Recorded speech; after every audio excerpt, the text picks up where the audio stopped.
नमस्कार दोस्तों, आप सभी का पीसी पाथ क्लासेज में हार्दिक स्वागत है।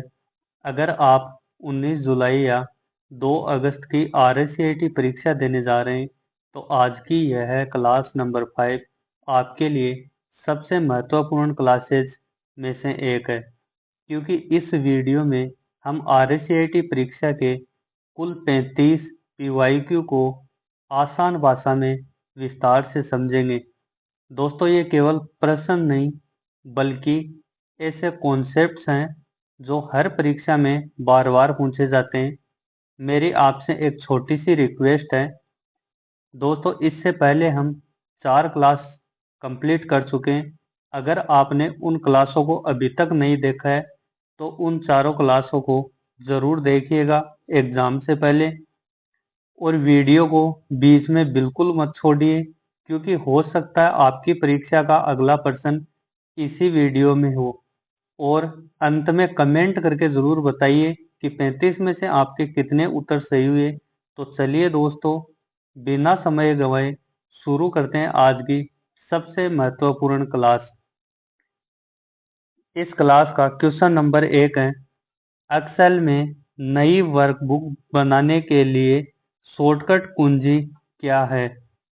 दोस्तों, शॉर्टकट कुंजी का क्वेश्चन अक्सर हमें RSCIT एग्जाम में पूछा जाता है, तो आपको शॉर्टकट कुंजी याद कर लेनी है।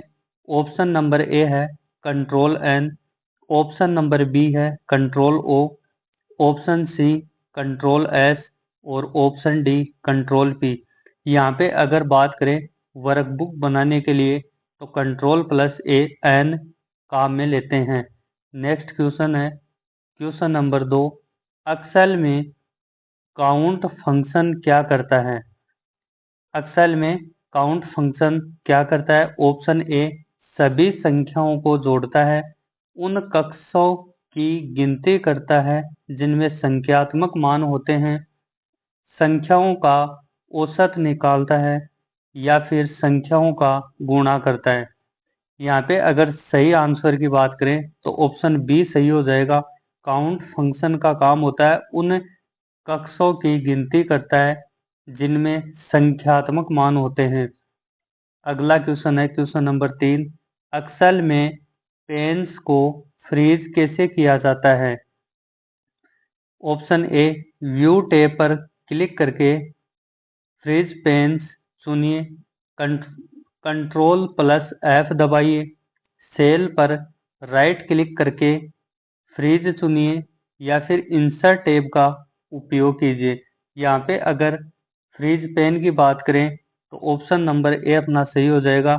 व्यू टैब पर क्लिक करके फ्रीज पेन चुनिए। नेक्स्ट क्वेश्चन, किस चार्ट का प्रकार का उपयोग समय के साथ रुझान दिखाने के लिए सबसे अच्छा है। पहला है पाई चार्ट, दूसरा है बार चार्ट, तीसरा है लाइन चार्ट और चौथा है स्कैटर चार्ट। दोस्तों, एक्सेल में अलग अलग प्रकार के चार्ट होते हैं जिनका अलग अलग काम होता है। तो यहाँ पे अगर समय के साथ रुझान दिखाने के लिए काम में लेंगे तो वो होगा अपना line chart, option number C. Question number 5, Excel 2019 में फॉर्मूला शुरू करने के लिए कौन सा प्रतीक प्रयोग होता है। दोस्तों, ये क्वेश्चन आसान सा क्वेश्चन है, आपको याद रखना है। ऑप्शन नंबर ए सही होगा। बराबर का जो साइन होता है उससे हम फॉर्मूला स्टार्ट करते हैं एक्सेल में। अगला क्वेश्चन है क्वेश्चन नंबर 6, पावर पॉइंट 2019 में स्लाइड शो शुरुआत से शुरू करने की शॉर्टकट कुंजी क्या है। यानी पावर पॉइंट में जब स्लाइड बनाते हैं, प्रेजेंटेशन तैयार करते हैं, तो उनको शुरुआत से शुरू करना होता है यानी चलाना होता है, तो तब कौन से शॉर्टकट की काम में लेते हैं। F4, F2, F5, F8। यहाँ पे अगर सही आंसर की बात करें तो ऑप्शन नंबर सी अपना सही हो जाएगा, F5। इसके अलावा अगर F2 की बात करें तो F2 शॉर्टकट की हम काम में लेते हैं रीनेम में। ठीक है। अगला क्वेश्चन है क्वेश्चन नंबर 7, पावर पॉइंट 2019 में चित्र, आकृतियां और चार्ट डालने के लिए कौन सा टैब उपयोग होता है? अगर पावर पॉइंट में जैसे इमेज वगैरह या फिर चार्ट वगैरह, ये सब फोटो वगैरह लेने के लिए इनमें से कौन सी टैब काम में लेते हैं, या फिर ये सब हमें कौन सी टैब में मिलते हैं? पहला ऑप्शन है डिजाइन टैब में, दूसरा है इंसर्ट, तीसरा है ट्रांजिशंस, चौथा है व्यू। यहाँ पे अगर आकृतियां और चार्ट की बात करें तो वो दोस्तों इंसर्ट टैब में मिलती है, या फिर इंसर्ट टैब का उपयोग किया जाता है। अगला क्वेश्चन है, भारत में साइबर अपराधों और ई कॉमर्स से संबंधित प्रमुख कानून कौन सा है? यानी साइबर अपराध, जितने भी प्रकार के साइबर अपराध होते हैं उनके लिए एक उनसे संबंधित एक कानून बनाया गया है। वो कानून कौन सा है? भारतीय दंड संहिता, भारतीय आईटी अधिनियम 2000, भारतीय कॉपीराइट अधिनियम 1957, भारतीय अनुबंध अधिनियम 1872। दोस्तों यहाँ पे अगर सही आंसर की बात करें तो वो है भारतीय आईटी अधिनियम 2000। कौन सा? भारतीय आईटी अधिनियम 2000। इसके अलावा अगर ऑप्शन सी की बात करें, भारतीय कॉपीराइट अधिनियम 1957। दोस्तों ये कानून जब कोई किसी दूसरे का कंटेंट चुराना आदि कंडीशन में कौन सा अधिनियम लगता है? भारतीय कॉपीराइट अधिनियम 1957। नेक्स्ट क्वेश्चन की बात करें, सहयोगात्मक वर्ड प्रोसेसिंग के लिए कौन सा गूगल वर्क स्पेस ऐप उपयोग होता है? यानी सहयोगात्मक वर्ड प्रोसेसिंग के लिए कौन सा गूगल वर्क स्पेस ऐप उपयोग होता है? पहला गूगल शीट, दूसरा गूगल डॉक्स, तीसरा गूगल फॉर्म्स, चौथा गूगल स्लाइड। यहाँ पे अगर बात करें सही आंसर की तो आंसर अपना होगा B, Google Docs. Next question है क्वेश्चन नंबर 10, लिब्रे ऑफिस का कौन सा घटक प्रस्तुतियां बनाने के लिए उपयोग किया जाता है? दोस्तों हम जानते हैं एक होता है लिब्रे ऑफिस, एक होता है माइक्रोसॉफ्ट ऑफिस। लिब्रे ऑफिस और माइक्रोसॉफ्ट ऑफिस में अंतर ये होता है कि Libre office open source office है जो फ्री ऑफ कॉस्ट है, और माइक्रोसॉफ्ट ऑफिस जो होता है उसका लाइसेंस होता है, एक्टिवेशन की होती है। ठीक है, तो यहाँ से कौन सा घटक प्रस्तुतियां बनाने के लिए उपयोग किया जाता है? तो ऑप्शन नंबर ए है राइटर, दूसरा है केक, तीसरा है इम्प्रेस और चौथा है बेस। यहाँ पे अगर सही ऑप्शन की बात करें तो ऑप्शन नंबर अपना सी सही हो जाएगा, Impress. Next question 11, image optimisation का मुख्य लाभ क्या है? यानी इमेज ऑप्टिमाइजेशन टूल जो होता है उसका मुख्य लाभ क्या है? इमेज की गुणवत्ता बढ़ाता है, गुणवत्ता को बिना खोए आकार कम करता है, इमेज में स्पेशल इफेक्ट जोड़ता है, या फिर इमेजेस को टेक्स्ट में बदलता है। तो यहाँ पे इमेज ऑप्टिमाइजेशन टूल की अगर बात करें तो ऑप्शन नंबर बी अपना सही होगा, गुणवत्ता को बिना खोए आकार कम करता है। अगला क्वेश्चन है, सिस्टम रिस्टोर पॉइंट का उद्देश्य क्या है? सिस्टम रिस्टोर पॉइंट का उद्देश्य क्या है? सभी फाइलें हटाना, सिस्टम को पिछली स्थिति में पुनर्स्थापित करना, इंटरनेट स्पीड बढ़ाना, नया सॉफ्टवेयर इंस्टॉल करना। अगर यहाँ पे सिस्टम रिस्टोर पॉइंट की बात करें तो बी ऑप्शन अपना सही होगा, सिस्टम को पिछली स्थिति में पुनर्स्थापित करना। क्वेश्चन नंबर 13, राजस्थान में सिंगल साइन ऑन एसएसओ सुविधा का उद्देश्य क्या है? पहला है विधवाओं के लिए कई लॉगिन आईडी प्रदान करना, उपयोगकर्ताओं को एक ही लॉगिन से कई सरकारी सेवाओं तक पहुंचने की सुविधा देना, आधार प्रमाणीकरण को बदलना, शिकायतों को ट्रैक करना। यहाँ पे अगर दोस्तों इस क्वेश्चन की बात करें तो एसएसओ का क्या उद्देश्य है? उपयोगकर्ता को एक ही लॉगिन से कई सरकारी सेवाओं तक पहुंचने की सुविधा देना। एसएसओ पे दोस्तों अलग अलग पोर्टल बनाए गए हैं, जैसे रोजगार पोर्टल, इसके अलावा आप बिल जमा करवाना या फिर ऑनलाइन फॉर्म वगैरह भरना, ये सब काम कहाँ से कर सकते हैं? एसएसओ से कर सकते हैं। तो इसलिए एक ही लॉगिन से अनेक सरकारी सेवाओं तक पहुंचने की सुविधा हमें कौन देता है? SSO. Single sign on SSO की फुल फॉर्म होती है। नेक्स्ट क्वेश्चन है क्वेश्चन नंबर 14। आईआरसीटीसी का पूरा नाम क्या है? Indian railway catering and tourism corporation, international railway catering and tourism corporation, Indian railway communication and transport corporation, Indian railway catering transport company. यहाँ पे अगर आईआरसीटीसी की बात करें तो ऑप्शन नंबर ए अपना सही होगा, Indian railway catering and tourism corporation. Next question, मतदाता सूची में अपना नाम खोजने के लिए कौन सा पोर्टल उपयोग होता है? दोस्तों, अगर मतदाता सूची की बात करें तो उसके लिए पोर्टल होता है एनवीएसपी का। कौन सा? एनवीएसपी का। तो ऑप्शन नंबर ए अपना सही हो जाएगा, www.nvsp.in। यहाँ पे अगर एनवीएसपी की फुल फॉर्म की बात करें तो होती है national voters service portal. National voters service portal. Hindi में अगर बात करें तो राष्ट्रीय मतदाता सेवा पोर्टल। ठीक है। जबकि अगर ऑप्शन बी की बात करें तो UIDAI.gov.in, ये है आधार कार्ड के लिए।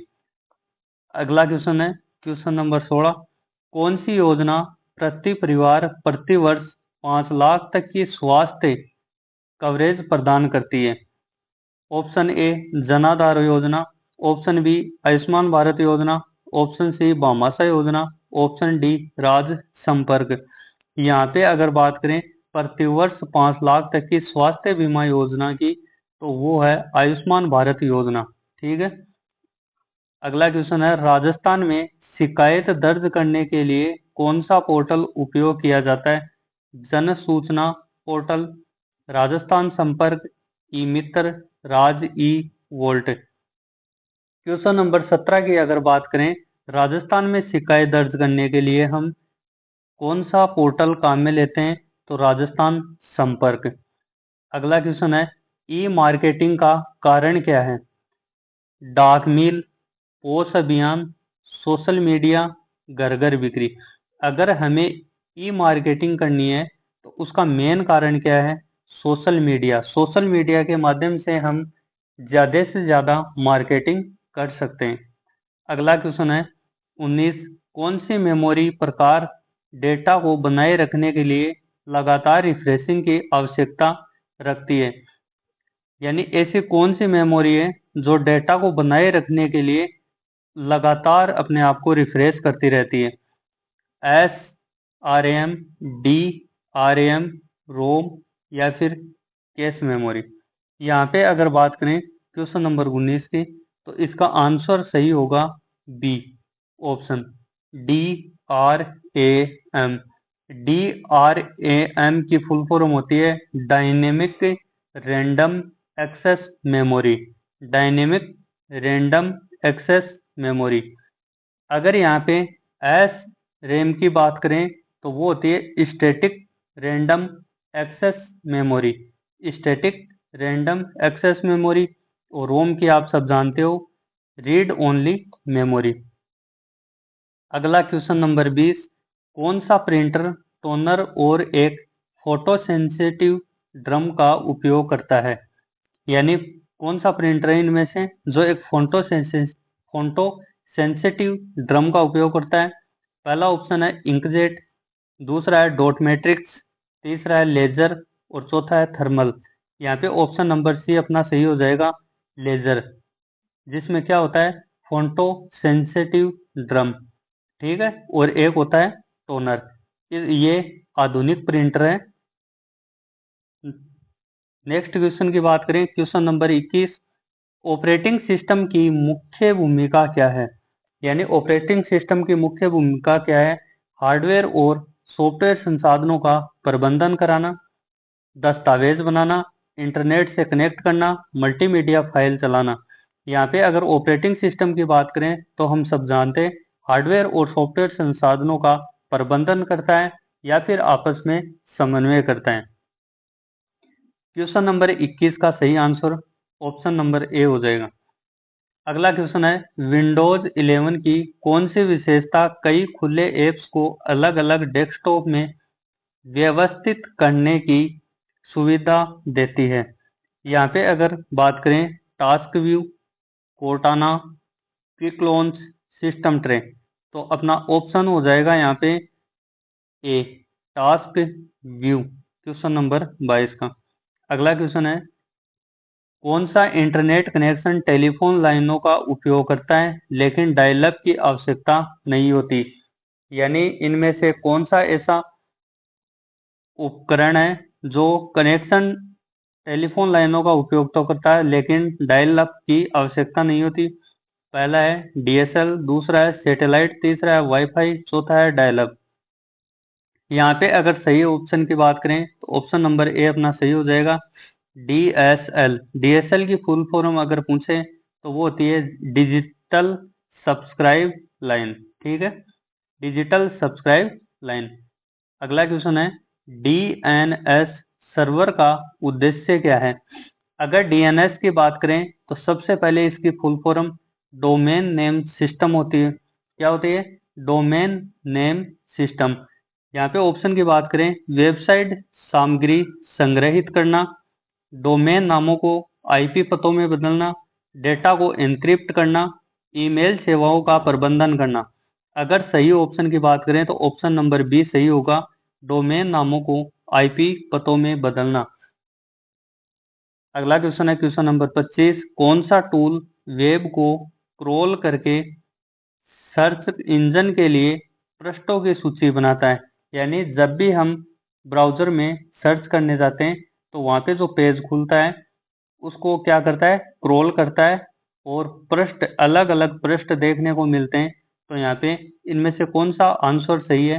वेब ब्राउजर, वेब सर्वर, इसके अलावा बात करें वेब स्पाइडर या फिर for firewall, web spider firewall. यहाँ पे अगर सही ऑप्शन की बात करें ऑप्शन नंबर सी अपना सही होगा, वेब स्पाइडर। अगला क्वेश्चन है रुपे कार्ड किस संगठन द्वारा लॉन्च किया गया था। रुपे कार्ड की अगर बात करें तो आरबीआई, एनपीसीआई, एसबीआई या सीबीआई। दोस्तों यहाँ पे अगर सही आंसर की बात करें तो ऑप्शन नंबर बी होगा एनपीसीआई, जिसकी फुल फॉर्म है national payments corporation of India, national payments corporation of India. अगला क्वेश्चन है कौन सा ई कॉमर्स मॉडल उपभोक्ताओं को सीधे उत्पाद बेचने में शामिल है। कौन सा ई कॉमर्स मॉडल उपभोक्ताओं को सीधे उत्पाद बेचने में शामिल है?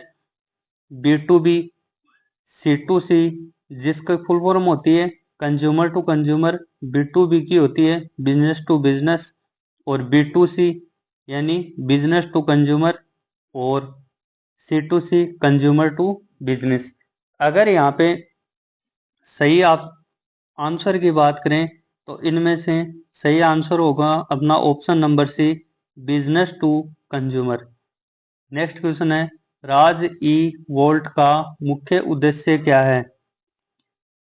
नौकरी खोजना, पहला ऑप्शन है नौकरी खोजना, दूसरा है सुरक्षित डिजिटल दस्तावेज संग्रह, तीसरा ऑप्शन है ऑनलाइन शॉपिंग, और चौथा ऑप्शन है सोशल नेटवर्किंग। यहाँ पे अगर क्वेश्चन नंबर 28 की बात करें तो ऑप्शन नंबर बी अपना सही हो जाएगा, सुरक्षित डिजिटल दस्तावेज संग्रह। अगला क्वेश्चन है कौन सा प्लेटफॉर्म आईआईटीज से मुफ्त MOOCs ऑनलाइन पाठ्यक्रम प्रदान करता है। MOOCs की फुल फॉर्म पूछी जाती है एग्जाम में, जिसकी फुल फॉर्म होती है मैसिव ओपन ऑनलाइन कोर्स, ठीक है। यहाँ पे अगर सही आंसर की बात करें तो ऑप्शन नंबर ए है अपना कोर्सेना, NPTEL, यूडेसिटी, खान एकेडमी। तो यहाँ पे अगर सही ऑप्शन की बात करें तो ऑप्शन नंबर बी अपना सही होगा। और कभी कभी NPTEL की फुल फॉर्म भी अपने से पूछ ली जाती है, तो वो भी आपको याद रखना है, national programme on technology, national programme on technology. Next question है क्वेश्चन नंबर 30, कौन सा ऑपरेटिंग सिस्टम ओपन सोर्स है और मोबाइल उपकरणों में आम तौर पर उपयोग किया जाता है? यानी इनमें से पहली बात तो ओपन सोर्स ऑपरेटिंग सिस्टम कौन सा है, और दूसरी चीज मोबाइल उपकरणों में काम में लिया जाता है। तो iOS, एंड्रॉयड, विंडोज मोबाइल, या फिर ब्लैकबेरी OS। यहाँ पे अगर बात करें दोस्तों, iOS ओपन सोर्स नहीं है, बल्कि एप्पल का एक ऑपरेटिंग सिस्टम है जो एप्पल कंपनी के द्वारा खुद के मोबाइलों में काम में लिया जाता है। अगर ओपन सोर्स ऑपरेटिंग सिस्टम और वो भी मोबाइल उपकरणों के लिए बात करें तो ऑप्शन नंबर बी सही हो जाएगा, एंड्रॉयड। नेक्स्ट क्वेश्चन है, किस सुविधा का उपयोग एक टेक्स्ट से दूसरे टेक्स्ट में फॉर्मेटिंग कॉपी करने के लिए किया जाता है? एकदम आसान सा क्वेश्चन है। यानी एक टेक्स्ट से दूसरे टेक्स्ट पे फॉर्मेटिंग को कॉपी करना होता है, तो उस कंडीशन में हम सब जानते हैं फॉर्मेट पेंटर काम में लेते हैं, ऑप्शन नंबर ए। अगला क्वेश्चन है, वर्ड 2019 में डॉक्यूमेंट सेव करने के लिए डिफ़ॉल्ट फाइल फॉर्मेट क्या है? यानी MS वर्ड में हमें डॉक्यूमेंट को क्या करना है, सेव करना है। उसके लिए डिफ़ॉल्ट जो फाइल फॉर्मेट है वो क्या है, .doc, .txt और .xlsx, .docx। यहाँ पे अगर बात करें ऑप्शन नंबर ए अपना सही हो जाएगा, .doc। नेक्स्ट क्वेश्चन की बात करते हैं, पैराग्राफ अलाइनमेंट और स्पेसिंग समायोजित करने के विकल्प किस टैब में होते हैं? यानी पैराग्राफ को अलाइन करना, राइट अलाइन करना, लेफ्ट अलाइन करना, या फिर जस्टिफाई करना। इसके अलावा अगर बात करें, आपसे पूछें कि बोल्ड करना, इटैलिक करना, अंडरलाइन करना, ये सब कौन सी टैब में होते हैं? पहला इंसर्ट टैब, दूसरा है होम टैब, तीसरा है रिव्यू टैब, चौथा है डिजाइन टैब। तो ये सब दोस्तों होते हैं आपके होम टैब में। कौन से टैब में? होम टैब में। नेक्स्ट क्वेश्चन की बात करें, क्वेश्चन नंबर 34, MS वर्ड 19 में टेक्स्ट को बोल्ड करने के लिए कौन सी शॉर्टकट कुंजी उपयोग होती है? यहाँ पे अगर बात करें बोल्ड करने के लिए, तो बोल्ड करना क्या होता है, फॉन्ट को हल्का गहरा करना, यानी थोड़ा मोटा करना, और कलर हल्का सा गहरा होना।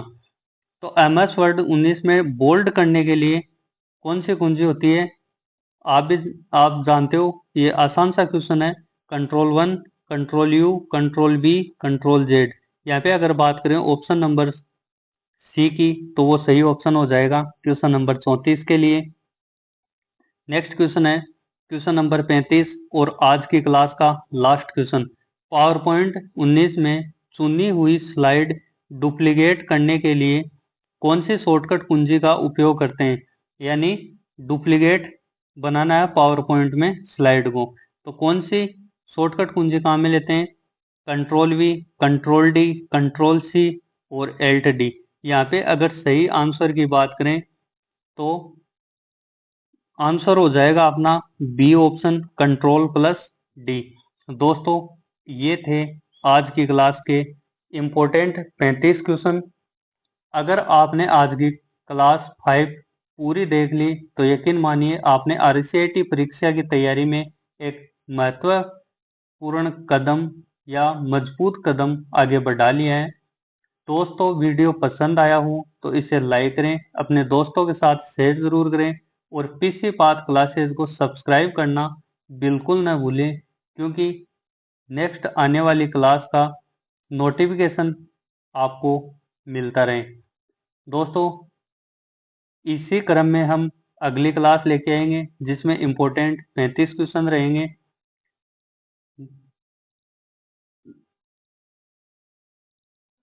और दोस्तों, इन क्वेश्चनों को बार बार देखिए, क्लास को रिवाइज कीजिए, क्वेश्चन लगभग यहीं से मिलेंगे आपको। और तब तक के लिए धन्यवाद। जय हिंद।